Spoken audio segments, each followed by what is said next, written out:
Now this time we won't do it in test conditions, but I'd just like you to think about the answer, and I'll give you more or less 15 seconds, and I want you to try and speak. Okay. All right? Could you describe a film that you liked in the last 5 or 10 years? Okay? You understand the question? Describe a film. Okay, I'll give you 15 seconds now, okay? Just think about it.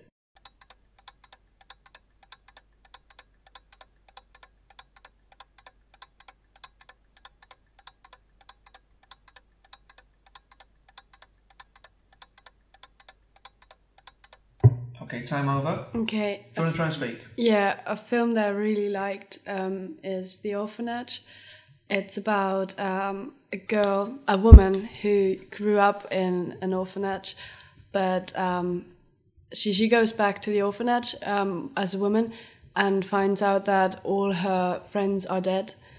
Yeah, and then she sort of finds out that there was a crime and a woman killed all the kids when they were young, but she actually finds out that she can bring them back as ghosts while she plays a game called Knock on the Wall, and so they come back and help her find her lost child, her lost son.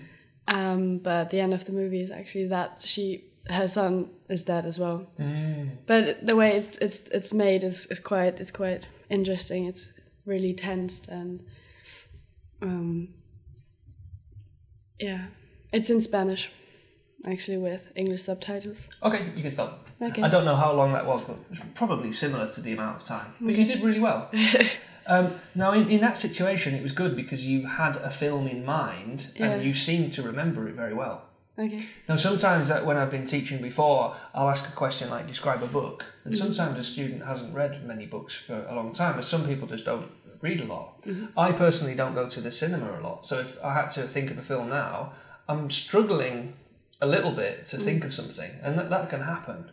So what we're going to do is we're going to talk about techniques for when you don't have something in mind, and also for when nothing is in your mind, and I'm going to try and save you from this. Okay. We are going to do 2 independent questions because this is what happens in the test. These are real questions which have been taken from old tests, so it's quite realistic. Now, I'm going to show you the countdown clock, okay? So when it gets to 15 seconds, you'll hear a sound, a little beep sound, and then it'll tell you to start speaking. Okay. Now, one of the most important things is that you speak for the full duration of the time, okay?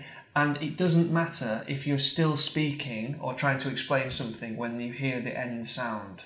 It doesn't matter. It's just important that the examiner hears a full, complete recording. All right? Yeah. Now, before we begin, we actually talked about these 3 things before during our IELTS preparation. Now, these 3 note-taking skills involve 3 different sections. There's one called profile, there's one called memory, and there's one called comparison. Now, when I'm talking about profile, just give me all of the general information about that subject. So if it was the film, you could say who was the director, who are the actors, how long is the film, what's it about, what countries it said, and all these things. You didn't need to do that because you just explained the plot. Yeah. Which was good.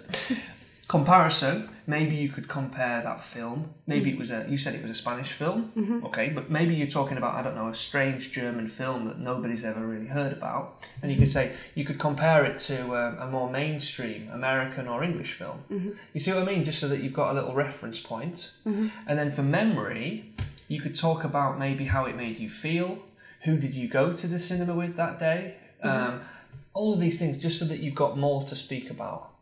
Now, I think that if you do this, speaking for 45 seconds should be okay.